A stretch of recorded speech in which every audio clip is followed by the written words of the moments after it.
Assalamualaikum warahmatullahi wabarakatuh. Hai teman-teman UT, perkenalkan nama saya Saila Dea Ananda. NIM saya 856549883. Saya dari Prodi PGSD, Pendidikan Guru Sekolah Dasar Universitas Terbuka Salut Bonobertua, Pangkalan Kerinci, Kabupaten Pelalawan. Nah, teman-teman, di sini saya akan memenuhi tugas tutorial online 2 yaitu pada mata pelajaran filsafat ilmu. Pada kali ini saya akan membahas tentang peran filsafat ilmu dalam memperkuat ilmu pendidikan. Kalau mendengar kata filsafat ilmu, banyak orang menganggap itu sesuatu yang rumit dan hanya dipelajari oleh akademisi. Padahal sebenarnya filsafat ilmu itu mempunyai peran yang sangat penting dalam pendidikan, bahkan menjadi dasar dalam membangun sistem pendidikan itu sendiri. Filsafat ilmu membantu pendidikan agar tidak berjalan sembarangan. Artinya, filsafat ilmu mengawasi bagaimana pendidikan itu dijalankan. Nah, seperti apakah sudah sesuai dengan tujuan? Apakah ilmu benar-benar ilmiah? Dan apakah pendidikan itu memiliki nilai baik bagi manusia? Nah, dalam materi ini dijelaskan bahwa filsafat ilmu memperkuat eksistensi dan keilmihan ilmu pendidikan. Maksudnya, filsafat ilmu membantu pendidikan agar tetap memiliki dasar yang jelas, baik dari cara berpikir, metode, maupun nilai-nilai yang digunakan. Contohnya, seperti dalam proses pembelajaran, guru tidak hanya memikirkan materi, tetapi harus memikirkan apakah metode pembelajaran itu efektif, apakah sesuai kebutuhan siswa, dan apakah membantu dampak positif bagi perkembangan siswa.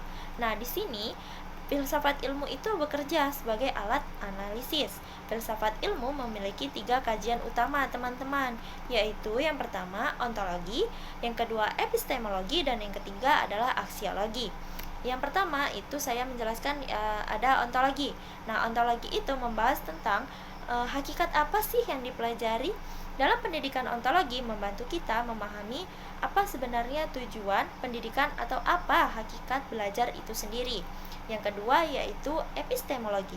Epistemologi membahas tentang bagaimana cara memperoleh pengetahuan. Contohnya, bagaimana metode mengajar yang baik dan bagaimana penelitian pendidikan dilakukan dan bagaimana ilmu pengetahuan bisa dianggap benar.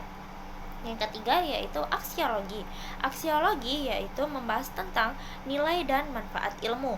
Artinya, pendidikan tidak hanya membantu seseorang pintar dalam akademisi, tetapi juga memiliki moral, etika, dan sikap yang baik. Nah, karena itulah filsafat ilmu sering disebut sebagai pisau analisis dalam pendidikan. Karena filsafat ilmu membantu membelah dan menganalisis sebagai persoalan pendidikan secara lebih mendalam dan rasional. Selain memperkuat pendidikan, hubungan keduanya itu juga bersifat timbal balik. Pendidikan yang bermakna dan menilai juga ikut memperkuat perkembangan filsafat ilmu. Maksudnya, ketika pendidikan perkembangan dengan baik, maka cara berpikir manusia juga berkembang.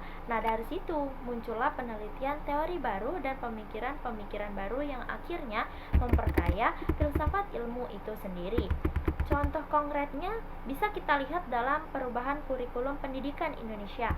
Kurikulum terus diperbaiki agar pendidikan tidak hanya fokus dalam hafalan, tetapi juga melatih berpikir kritis, kreativitas, dan karakter siswa.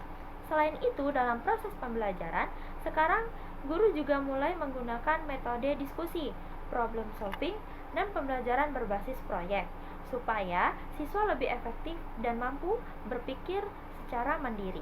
Menurut saya, filsafat ilmu itu sangat penting dalam pendidikan karena membantu pendidikan menjadi lebih terarah, ilmiah, dan bermakna. Tanpa filsafat ilmu, pendidikan hanya menjadi proses transfer materi saja, tanpa mengetahui tujuan dan nilai sebenarnya. Jadi, kesimpulannya bahwa filsafat ilmu itu dan pendidikan memiliki hubungan yang saling melengkapi. Filsafat ilmu membantu memperkuat pendidikan, sedangkan berkembang juga membantu perkembangan filsafat ilmu. Nah, itu saja yang saya sampaikan dalam materi filsafat ilmu ini. Saya mohon maaf jika ada salah kata. Saya akhiri. Wassalamualaikum warahmatullahi wabarakatuh. Dadah teman-teman.